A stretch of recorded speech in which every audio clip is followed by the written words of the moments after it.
آپ میں سے جو احباب مجھے جانتے ہیں وہ یہ بھی جانتے ہیں کہ میں کچھ ہٹ کے کرنے کی کوشش کرتا ہوں، ان علوم کو حاصل کرنے کی کوشش کرتا ہوں، ان رازوں کو سمجھنے کی کوشش کرتا ہوں، ان پر اسراریتوں میں گھسنے کی کوشش کرتا ہوں، ان ڈیپتھس اور ریالم آف ڈیپتھس میں جانے کی کوشش کرتا ہوں جہاں عام انسان سوچ ہی نہیں سکتا، اگر کہ وہ 100 سال کی عمر بھی پالے۔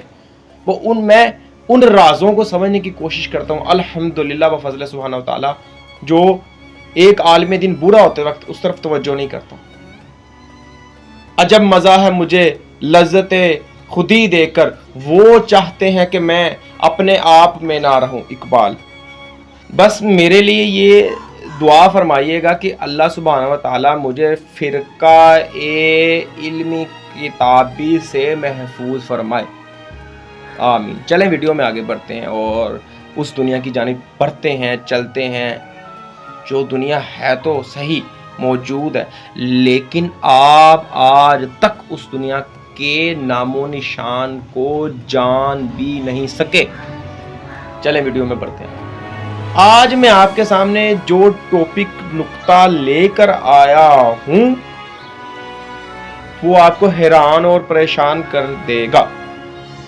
میں نے اپنی آج تک کی سٹڈیز میں مختلف کتابوں کی اور مختلف علوم کی سٹڈیز کی، بہت سے استادوں کے پاس بیٹھا، مجھے 3 طرح کے افراد ملے ہیں جو مرنے کے بعد زندہ ہوئے۔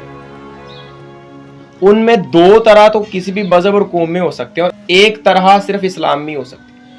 ایک تو میڈیکل بیسس پہ ہے، وہ آپ نے بھی کئی دفعہ دیکھا ہوگا، اور اس پہ پروفیسر فیق احمد صاحب نے بڑا کام کیا ہے، اور کئی صحافی ہیں انہوں نے بڑا کام کیا، جن میں احمد صاحب نے وہ احمد.کیو والے احمد صاحب نے بڑا کام کیا، اور اس پہ ایک اور صحافی تھے، ایک دم ان کا نام میرے ذہن میں نہیں آ رہا، اور میں شاید ویڈیو میں کیپشن میں اس کو ڈال دوں۔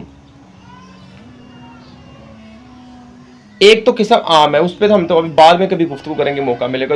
دوسری جو قسم ہے اس کے بارے میں اس کتاب میں لکھا ہوا ہے، اس کے علاوہ اور بھی کئی بکس ہیں جن میں وہ چیز موجود ہے، ٹھیک ہے۔ لیکن آج ہم جس کے بارے میں گفتگو کریں گے نا وہ کچھ ہٹ کے ہے۔ آپ یہ سوچ رہے ہوں گے کہ یہ کیا بات ہو رہی کہ مرنے کے بعد انسان زندہ؟ دیکھیں، آپ جانتے ہیں مولڈووا ایک کتاب ہے، بہت بڑی اور مشہور کتاب۔ آپ کہیں گے نہیں میں نہیں جانتا، میں کہوں گا وہ کتاب نہیں، وہ تو ملک ہے۔ آپ کو کیا فرق پڑا کہ وہ ملک ہے یا کتاب ہے، جبکہ آپ کو پتہ نہیں کہ وہ ہے یا نہیں؟ اور کیا آپ نے مولڈووا نہیں دیکھا تو وہ ملک ہی نہیں ہے؟ وہ ہے، وہ کہیں دنیا کے دوسرے کونے میں ہے، آپ اس سے واقف نہیں ہیں۔ کیا جہاز اڑ سکتا ہے؟ آپ کہیں اڑ سکتا ہے؟ میں کہوں گا آپ اڑا کے دکھائیں گے، اڑا سکیں گے؟ نہیں اڑا سکیں گے۔ تو اس دنیا میں بہت کچھ ایسا ہے جو آج تک آپ نے سوچا نہیں، کیونکہ آپ کی توجہ کو اس جانب مبذول ہی نہیں کروایا گیا۔ چلیں، یہ کتاب ہے جی صراط الابرار، شہزاد قادری ترابی صاحب کی۔ اس میں وہ مختلف کتابوں سے مختصراً اور چند حوالہ جات لے کے آئیں گے، انشاءاللہ تعالیٰ اس موضوع پہ آگے بھی چلیں گے۔ بلکہ میں آپ کو کتاب دکھاتا ہوں، یہ کتاب، یہ رجنیش اوشو کی کتاب ہے، اس میں بھی حوالہ جات موجود ہیں ریالم آف میٹا فزکس میں سفر کرنے کے۔ بلکہ امام غزالی نے احیاء العلوم الدین میں کئی حوالہ جات لکھے ہیں اس پہ۔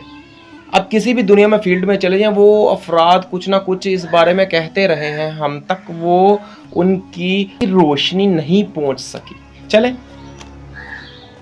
چلیں جی، آپ پہلے حوالے کی طرف توجہ کرتے ہیں جی۔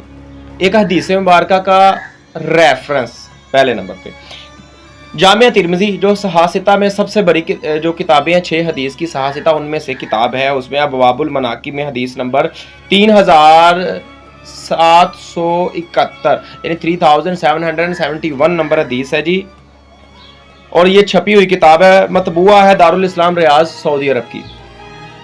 حضرت سلمہ رضی اللہ تعالیٰ عنہ سے روایت ہے، فرماتی ہیں میں نے حضرت ام سلمہ رضی اللہ تعالیٰ عنہ کی خدمت میں حاضری دی، وہ رو رہی تھی۔ میں نے پوچھا کہ آپ کیوں رو رہی ہیں؟ انہوں نے فرمایا نبی پاک صلی اللہ علیہ وسلم کو میں نے خواب میں دیکھا، آپ صلی اللہ علیہ وسلم کی داڑھی مبارک اور سر انور گردہ لوٹ تھے۔ میں نے عرض کیا یا رسول اللہ صلی اللہ علیہ وسلم کیا بات ہے، آپ صلی اللہ علیہ وسلم نے فرمایا میں ابھی حسین رضی اللہ تعالیٰ عنہ کی شہادت میں شریک ہو کر آیا ہوں۔ اچھا آگے چلتے ہیں۔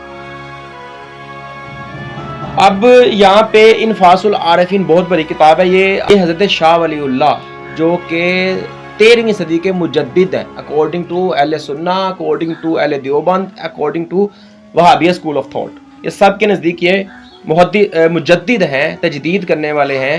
کون سی؟ 13ویں صدی، اور یہ 15ویں صدی، اس سے پچھلی 14ویں صدی ہجری، اور اس سے پہلی جو صدی تھی وہ 13ویں صدی ہجری تھی۔ وہ کہتے ہیں کہ میرے ابا جان شیخ عبد الرحیم محدث دہلوی فرماتے ہیں کہ میں آگرہ میں مرزا زاہد کے در سے واپس آ رہا تھا کہ راستے میں کہ لمبے کوچے سے میرا گزر ہوا، اور اس وقت مجھے خوب ذوق و شوق حاصل تھا، یعنی اللہ کی طرف بہت زیادہ رغبت تھی، اور میں شیخ سعدی کے یہ اشعار پڑھ رہا تھا: جز یاد دوست ہرچے کنی عمر ضائع است، جز سر عشق ہرچے بخوانی بطالت است، سعدی بشو تو لوہو دل از غیر حق، علم کے راہ حق نانمائد جہالت است۔ چوتھا مصرع میرے ذہن سے نکل گیا اور مجھے یاد نہیں آ رہا تھا کہ اس کے سبب میرے دل میں اضطراب اور بے چینی پیدا ہونے لگی، اور اچانک دیکھتا ہوں کہ ایک فقیر منش دراز زلف ملک چہرہ، چمکتا ہوا چہرہ والا پیر مرد، پیر فارسی میں بوڑھے کو کہتے ہیں، بوڑھا آدمی ظاہر ہوا اور کہنے لگا: علم کے راہ حق نانمائد جہالت است، وہ علم جو حق کی راہ نہ دکھائے تو وہ جہالت ہے۔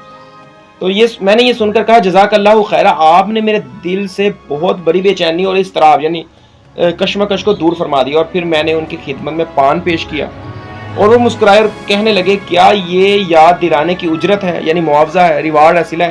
میں نے کہا: نہیں، بلکہ یہ شکرانے کے طور پر ہے۔ فرمایا کہ میں نہیں کھاتا۔ پھر فرمایا: مجھے جلد جانا ہے۔ میں نے کہا کہ میں بھی ساتھ چلوں گا، تو کہنے لگے کہ بہت تیز اور جلد جانا چاہتا ہوں۔ یہ کہہ کر انہوں نے اپنا قدم بڑھایا اور کوچے کے آخری سرے پر رکھا۔ تب میں سمجھا کہ یہ تو کوئی روح مجسم ہے، ہم بھی روح ہیں لیکن عنصری جسم کے ساتھ آئے ہیں۔